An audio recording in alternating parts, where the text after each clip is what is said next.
여러분 안녕하세요. 엔지니어 박문수입니다. 오늘은 제가 엔도저로서 1년 동안 오스트리안 오디오 OC818 이 제품을 사용하면서 느낀 점에 대해서 한번 이야기를 해보도록 하겠습니다. 우선 제가 오스트리안 오디오 헤드폰 리뷰할 때도 얼핏 설명을 드렸지만 저는 공식 엔도저고 1년 동안 제가 이 제품을 꾸준히 써보면서 추가로 이 제품을 또 샀습니다. 요거는 OC18이라는 모델이고 이 제품 OC818의 동생이라고 볼 수 있어요. 큰 차이점은 스테레오, 그 다음에 단일 지향 외에 무지향이나 양지향 같은 설정 이런 것들을 할 수 없는 모델입니다. 오로지 단일 지향으로만 쓸 수 있는 모델이에요. 근데 이 제품이 재밌게도 지금 OC818하고 스펙상 보면 단일 지향 스펙에서는 동일하다고 봐도 될 만큼 사실 두 개를 동시에 녹음을 하면서 거의 차이를 못 느끼고 그렇게 쓰고 있는 상황입니다, 지금. 우선 오스트리안 오디오는 AKG 본사에서 414 혹은 그 이상급의 조금 더 하이엔드 마이크들을 개발하거나 아니면 유지 보수에 관련돼서 연구원으로 활동하시던 분들 일부가 회사를 퇴사를 해서 뭐 이유는 그분들이 회사를 차리고 그렇게 해서 만든 마이크와 헤드폰이에요. 지금 딱 마이크는 두 종, 헤드폰 딱 하나밖에 없는데 거의 AKG랑 비슷합니다. 진짜 큰 차이가 없다라고 얘기하기에는 조금은 차이가 있긴 한데 사운드의 어떤 기본적인 성향 자체는 C414와 거의 유사한 성격을 갖고 있다. 이렇게 생각하셔도 전혀 무리가 없고요. OC818 같은 경우는 새로운 기능을 넣어줬다고 하지만 따로 이렇게 케이블을 연결해서 쓸 수 있는 단자가 따로 있어요. 그렇게 해서 이쪽으로 케이블을 하나 빼고 이 아래로 케이블을 빼면 이 친구는 스테레오 모드로 따로 작동을 합니다. 그리고 앱을 통해서 각자의 지향성 패턴을 루잇에서 먼저 했어요. 이런 구조로 만든 거를 루잇 LCT640TS라는 모델이 요런 스타일의 어떤 그러니까 기준을 먼저 세웠죠. 근데 그 제품은 실상은 스테레오 모드로 쓸 게 아닌 이상 그냥 단일 지향이나 혹은 무지향 정도 요런 셋업으로 그냥 썼을 때 품질이 좀 아리까리해요. 사실 540보다 못한 퀄리티예요. 이 진동판에서 받아들이는 품질이나 최종적으로 마이크를 통해서 나오는 소리가 솔직히 좀 별로입니다. 640은. 사용처가 되게 애매한 신기술을 갖고 있는 컨셉이었음에도 불구하고 사용자들한테 외면을 받지 않았나 싶었는데 근데 그런 컨셉이 여기에도 들어가 있다는 거죠. 그래서 스테레오로 데이터를 뽑을 수가 있고 필요에 따라서는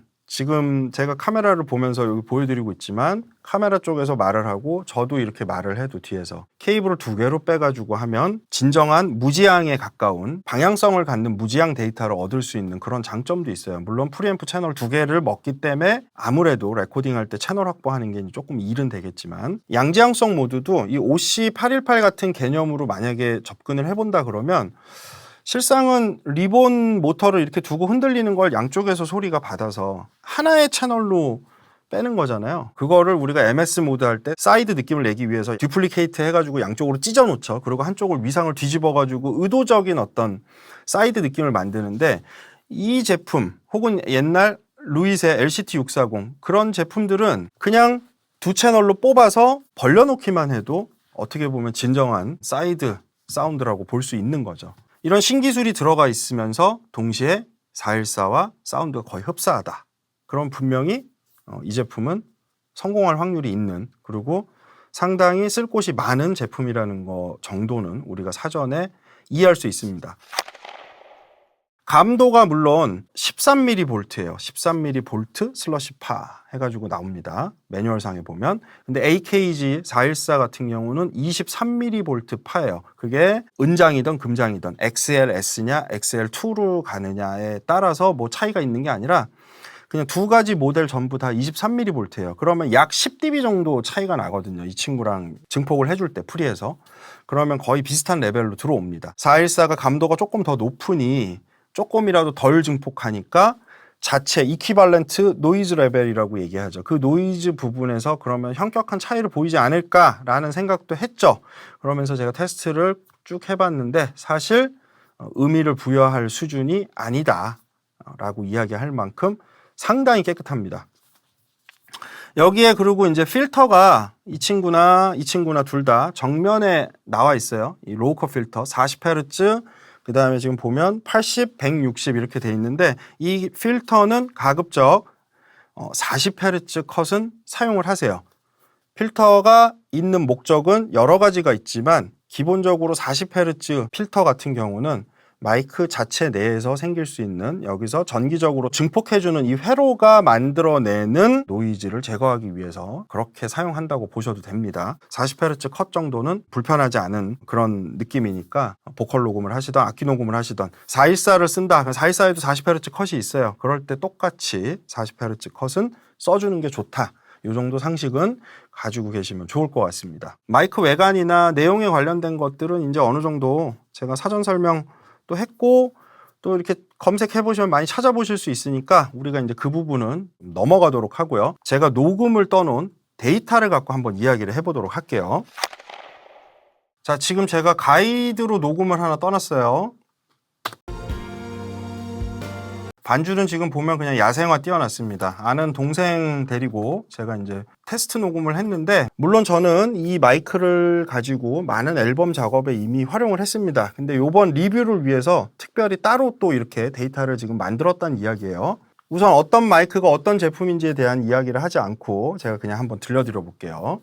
그만 눈물 머금고 기다린 떨림 끝에 다시 나는 자, 지금 저게 1번 마이크. 꺼질만 그만 괜찮을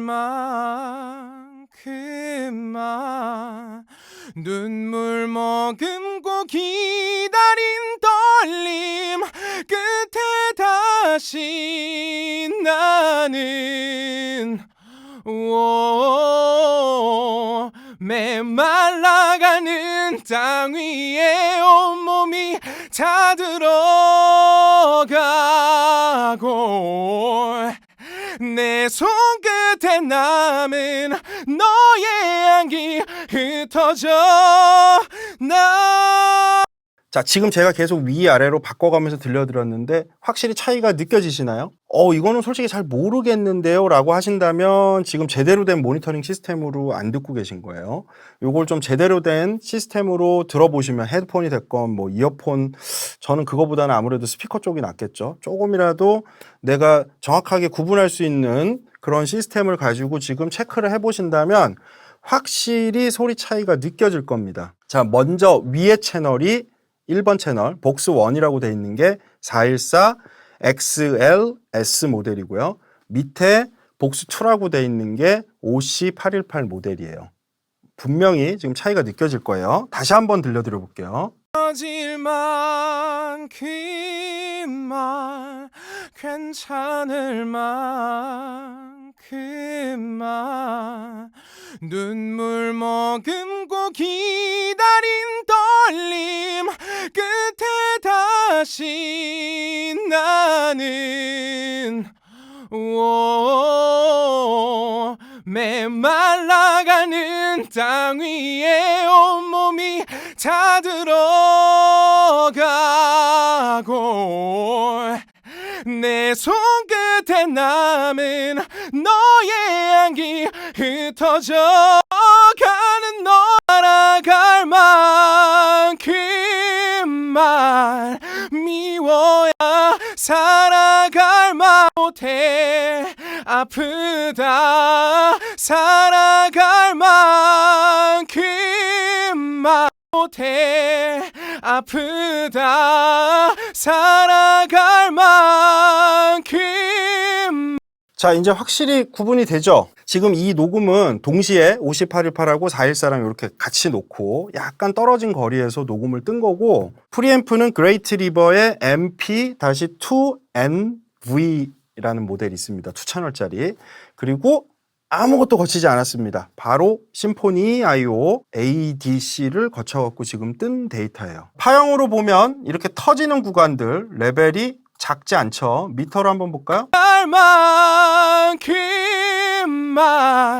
지금 뭐 여기까지 올라옵니다. 마이너스 3. 작게 낼 때는 그리고 작았던 나의 맘에 지금 뭐 마이너스 25, 마이너스 30 피크가 지금 그렇다는 거예요. 지금 큐베이스에서 보여주는 미터는 피크 미터니까. 근데 이 피크 미터로 놓더라도 제일 클 때 뭐 마이너스 3까지 나오고 제일 작을 때 지금 한 마이너스 아까 25였나요? 30, 25 거기서 왔다 갔다 하고 엄청나죠 편차가. 컴프레서 없이 녹음을 하다 보니까. 그럼에도 지금 소리에 디스토션이 생기거나 드라이브가 생기는 느낌은 지금 전혀 들지 않아요.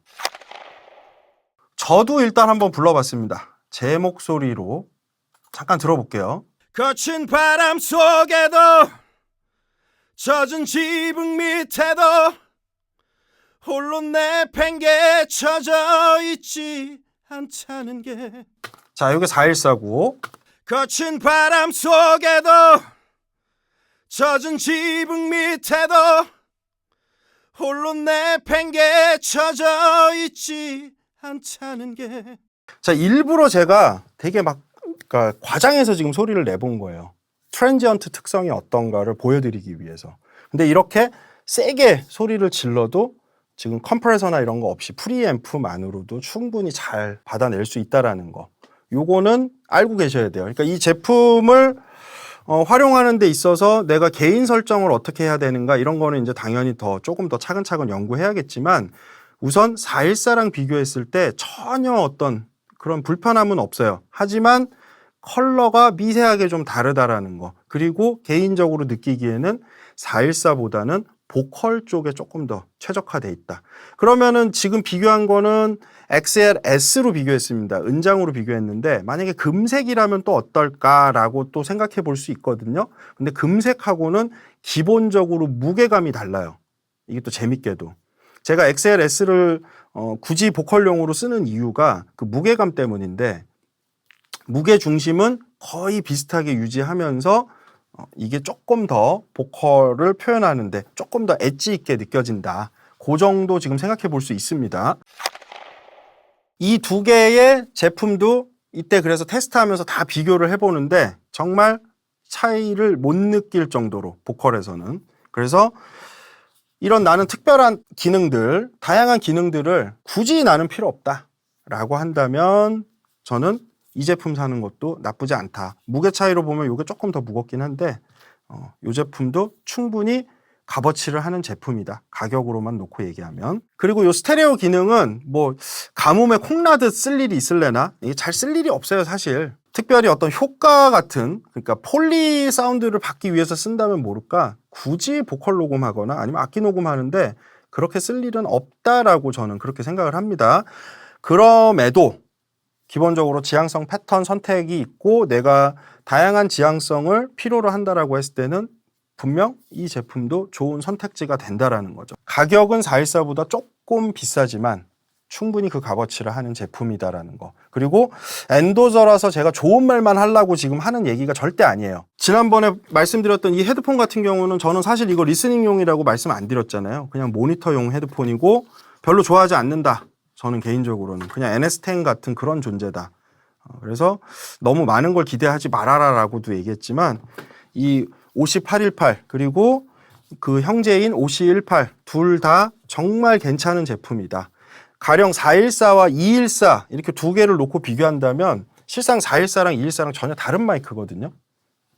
근데 얘네들은 그렇지 않다. 그리고 이 둘을 꼭 페어 매칭 하듯이 그렇게 써도 전혀 어색하지 않은 그런 결과가 나온다라는 거. 이 정도가 제가 오스트리안 오디오사의 마이크를 사용하면서 느낀 점이라고 이야기할 수 있을 것 같습니다.